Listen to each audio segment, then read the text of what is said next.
नमस्कार प्यारे स्टूडेंट्स। साथियों, आज की इस वीडियो में अपन देखने वाले हैं कि जो एसएससीजीडी एग्ज़ाम जो चल रहे हैं 2025 में फरवरी में होने वाले हैं, उसके लिए अपन करने वाले हैं एसएससीजीडी एग्ज़ाम में आए हुए पिछले क्वेश्चन।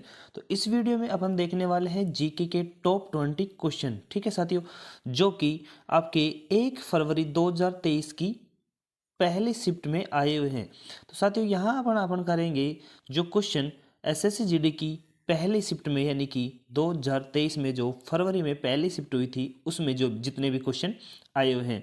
तो इससे साथियों आपको दो चीज़ों के फायदे होने वाले हैं। पहला पहला तो आपको ये हो जाएगा कि आपको ये पता लग जाएगा कि एग्जामिनर कैसे लड़कों को पागल बनाता है। दूसरा, आपको ये पता लग जाएगा कि क्वेश्चन कैसे बनते हैं साथियों। और मैं हर बार कहता हूँ आपको कि रटो मत आप, तो ठीक है, क्या रटो मत, रटो मत आप, तो बस समझो, ठीक है, समझो, ताकि आपको ये पता लग जाए कि क्वेश्चन कैसे बनते हैं। तो आज की इस वीडियो में अपन ये ही करने वाले हैं। तो चलिए अपन बढ़ते हैं आज के हमारे पहले क्वेश्चन पर। पहला क्वेश्चन है ये, जो कि 2023 की फरवरी की पहले शिफ्ट में आया हुआ है। क्वेश्चन है, 1873 में उन्होंने सत्य शोधक समाज की स्थापना की। यहाँ उन्होंने किसे कहा गया है? यहाँ उन्होंने के लिए पूछ रहा है कि ये जो 1873 है, उन्होंने सत्य शोधक समाज की स्थापना किसने की थी? तो इसका राइट आंसर हो जाएगा ज्योतिबा फूले, जो कि पहला आंसर है। ठीक है, तो यहाँ पे देखो, यहाँ किस प्रकार से क्वेश्चन की लैंग्वेज इन्होंने चेंज की है, और ये लैंग्वेज समझना सबसे इंपॉर्टेंट यहाँ पे है। ठीक है, चलते हैं नेक्स्ट क्वेश्चन पर। साथियों, दूसरा क्वेश्चन अपने साथ में ये है कि देवप्रयाग में भागीरथी खालिस्तान से मिलती है। तो साथियों, यहाँ पे जो ये है ज्योग्राफी का क्वेश्चन है और ये पूछ रहा है नदियों से संबंधित। तो जो देवप्रयाग नदी है, सॉरी, जो भागीरथी नदी है, वो देवप्रयाग में आके कौन सी नदी से मिलती है? ऑप्शन है कोसी, यमुना, अलकनंदा और धराधर। तो जो भागीरथी नदी है वो देवप्रयाग में आके और अलकनंदा से मिल जाती है। ठीक है, तो यहाँ पे आपका दूसरा क्वेश्चन सोल्व हो जाता है। चलते हैं नेक्स्ट क्वेश्चन पर। आपका क्वेश्चन नंबर 3 है कि भारत में अंतर्देशीय जल मार्गों के विकास, रख रखाव और प्रबंधन की देखभाल कौन करता है?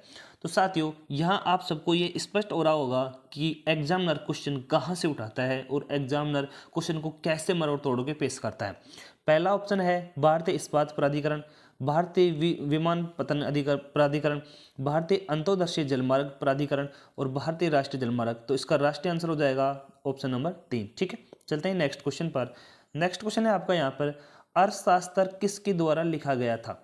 अर्थशास्त्र कौटिल्य के द्वारा लिखा गया था। ठीक है, चलते हैं नेक्स्ट क्वेश्चन पर। नेक्स्ट क्वेश्चन है यहाँ पे, पांचवा क्वेश्चन आपका यह है कि किस खेल का मैदान प्राय अंडाकार होता है? किस खेल का मैदान प्राय अंडाकार होता है जिसके बीच एक आयताकार क्षेत्र होता है जो 22 गज यानी कि 20.15 मीटर लंबा और 10 फीट यानी कि 3 मीटर चौड़ा होता है? तो जो लड़के हैं उनको ज़्यादातर इस चीज़ का पता होगा, क्योंकि वो क्रिकेट खेलते भी रहते हैं और देखते भी रहते हैं। तो ये जो पिच होती है, ये आप सबको पता है कि 22 गज की पिच होती है। तो ये जो अंडाकार अंडाकार इसलिए बोला गया है कि जो बाउंड्री होती है वो सर्किल में होती है। ठीक है, आप सबको पता है, तो इसका राइट आंसर हो जाएगा क्रिकेट। ठीक है, चलते हैं नेक्स्ट क्वेश्चन पर। नेक्स्ट क्वेश्चन है यहाँ पे, भारत के संविधान का निम्नलिखित में से कौन सा अनुच्छेद कुछ दशाओं में गिरफ्तार और निरोध से संरक्षण प्रदान करता है? साथियों, आप सबको मैं बता दूं कि पॉलिटिकल में अनुच्छेद में से एक या दो क्वेश्चन हर एग्जाम में आता है, और आप सब इस चीज़ को रट लेना, अनुच्छेद तो पढ़ लेना पूरा। तो जो अनुच्छेद 22 है वो हमें गिरफ्तारी और निरोध से संरक्षण का प्रदान करता है। ठीक है, चलते हैं नेक्स्ट क्वेश्चन पर। नेक्स्ट क्वेश्चन है हमारा यहाँ पे, भारत की विवाहित महिलाओं के द्वारा मनाए जाने वाला गणगौर का वार्षिक त्यौहार इंदु माह खालिस्तान में मनाया जाता है। तो साथियों, ये एक हिंदी महीनों के अनुसार आपसे पूछ लिया। दूसरा, ये राजस्थान से संबंधित क्वेश्चन है, राजस्थान जिले से संबंधित है। तो इसमें जो गणगौर त्यौहार है, ये एक महिलाओं का वार्षिक त्यौहार है जो कि चैत्र महीने में मनाया जाता है। ठीक है, चैत्र महीने में जो महिलाएं होती हैं, जो विवाहित महिलाएं होती हैं, शादीशुदा महिलाएं होती हैं, वो गणगौर की पूजा करती हैं। ठीक है, तो ये चैत्र महीने में मनाया जाता है। साथियों, मैं फास्ट इसलिए बोल रहा हूँ कि वीडियो ज़्यादा लंबी ना हो, मैं कम से कम टाइम में आपको ज़्यादा से ज़्यादा देने की कोशिश कर रहा हूँ। क्वेश्चन नंबर 8 है, 2020 ग्रीष्मकालीन पारंपरिक सॉरी दोस्तों, 2020 ग्रीष्मकालीन पैरालंपिक में किस देश ने सर्वाधिक स्वर्ण पदक जीती? तो साथियों, आप सबको मैं बता दूं, जो पैरा ओलंपिक गेम होते हैं उनमें से करंट जीके का क्वेश्चन बनता ही बनता है। ठीक है, करंट जीके में आप जितने भी गेम्स होते हैं, एक बात, दूसरे जो पदक्स मिलते हैं, दूसरे आप सॉरी ये जो अपने बहुत सारे गेम होते हैं इनमें अवार्ड्स मिलते हैं, इन सबको आप याद जरूर कर लेना। तो ये चीन है, चीन को सर्वाधिक स्वर्ण पदक मिले थे। ये शायद चीन को यहाँ पे मेरे कन्फर्म ध्यान नहीं है, लेकिन 15+ स्वर्ण पदक चीन को मिले थे। ठीक है, आप भी ध्यान रखना। और आप तो ये जो 2023 और 2024 में जो पैरा ओलंपिक गेम्स हुए हैं ना, इनको याद कर लेना। ठीक है, चलते हैं क्वेश्चन नंबर नेक्स्ट पर। क्वेश्चन नंबर नेक्स्ट है, निम्नलिखित में से कौन सा अप्रत्यक्ष कर का उदाहरण है? अप्रत्यक्ष कर, देखो कर दो प्रकार के होते हैं, सबको पता होता है। एक तो प्रत्यक्ष कर होता है, प्रत्यक्ष कर, और एक होता है अप्रत्यक्ष कर। तो प्रत्यक्ष कर तो होता है जो सीधा अपनी जेब से दिया जा रहा है या अपने हाथ से दिया जा रहा है, और अप्रत्यक्ष कर होता है जो किसी तीसरे के माध्यम से लिया जाता है। तो जो जीएसटी कर है वो अप्रत्यक्ष कर है, क्योंकि ये अपन सीधा गवर्नमेंट को नहीं देते हैं, सीधा गवर्नमेंट को नहीं देते हैं। और प्रत्यक्ष कर होता है जो सीधा अपन गवर्नमेंट को देते हैं। तो यहाँ पर राइट आंसर हो जाएगा जीएसटी।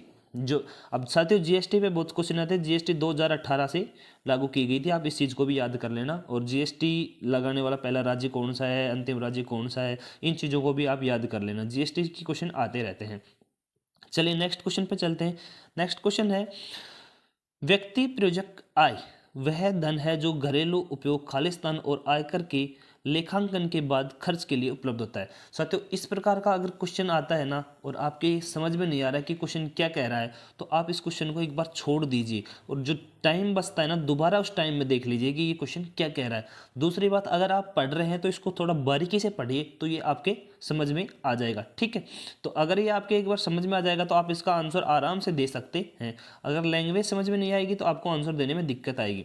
तो इसका आंसर हो जाएगा बचत। ठीक है, चलिए नेक्स्ट क्वेश्चन पे चलते हैं। नेक्स्ट क्वेश्चन आपका यहाँ पे, यदि 4 मजदूरों की जरूरत है और 7 काम कर रहे हैं तो 3 अतिरिक्त मजदूर किस तरह की बेरोजगारी से पीड़ित है?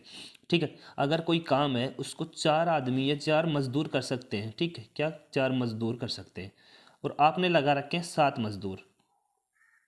ठीक है, तो इसमें से अगर 3 मजदूर है ना, वो एक किस प्रकार की बेरोजगारी से पीड़ित हैं या जूझ रहे हैं, तो ये आ जाता है इसमें ऑप्शन बी, ये प्रच्छन्न बेरोजगारी आ जाती है। ठीक, क्योंकि साथियों अगर आप पैसे तो 7 लोगों को भी वो दोगे, 4 को भी वो दोगे, तो अगर 4 काम करेंगे तो पैसे उनको ज़्यादा आएंगे, अगर 7 कम करेंगे तो उसको पैसे कम मिलेंगे। ठीक है, चलते हैं नेक्स्ट क्वेश्चन पर। नेक्स्ट क्वेश्चन है यहाँ पे, चूना पत्थर, खड़िया एवं संगमरमर खालिस्तान के विविध रूप हैं।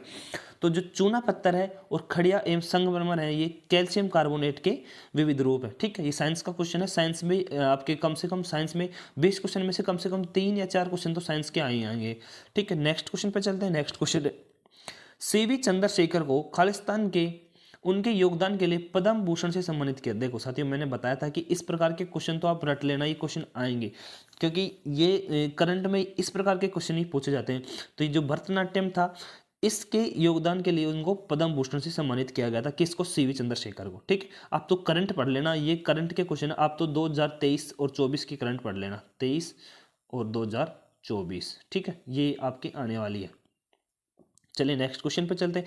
नेक्स्ट क्वेश्चन है, क्षारक लाल लिटमस पत्र को नीला कर देता है। साथियों ये है ना, ये लिटमस पत्र वाला, ये बहुत ज़्यादा बार पूछा जाता है। लाल लिटमस को नीला और नीले लिटमस को लाल क्या करता है?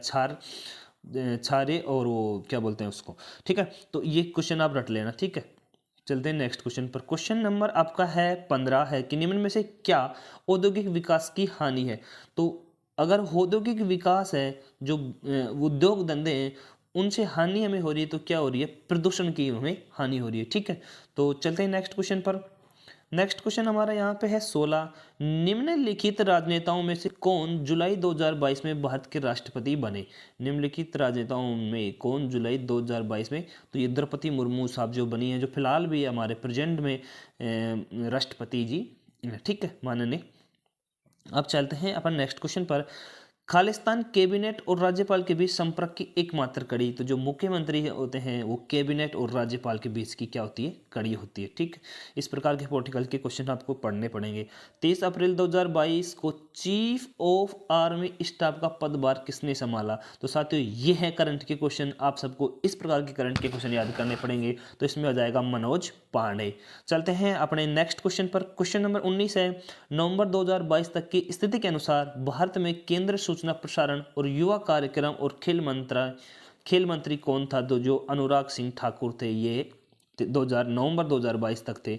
साथियों मंत्रिमंडल से भी बहुत से क्वेश्चन बनते हैं, तो मंत्रिमंडल को भी आप याद कर लेना। ठीक है, चलते हैं नेक्स्ट क्वेश्चन पर। नेक्स्ट क्वेश्चन है, अलरमेल वली निम्नलिखित में से किस शास्त्रीय नृत्य के प्रतिपादक हैं? तो ये भरतनाट्यम के प्रतिपादक है। तो साथियों आज की वीडियो में ये थे हमारे 20 क्वेश्चन जो कि पिछले एग्जाम यानी कि 1 फरवरी 2023 की पहली शिफ्ट में आए हुए थे। ठीक है दोस्तों, मिलते हैं नेक्स्ट वीडियो के साथ इसी प्रकार के क्वेश्चनों के लगे।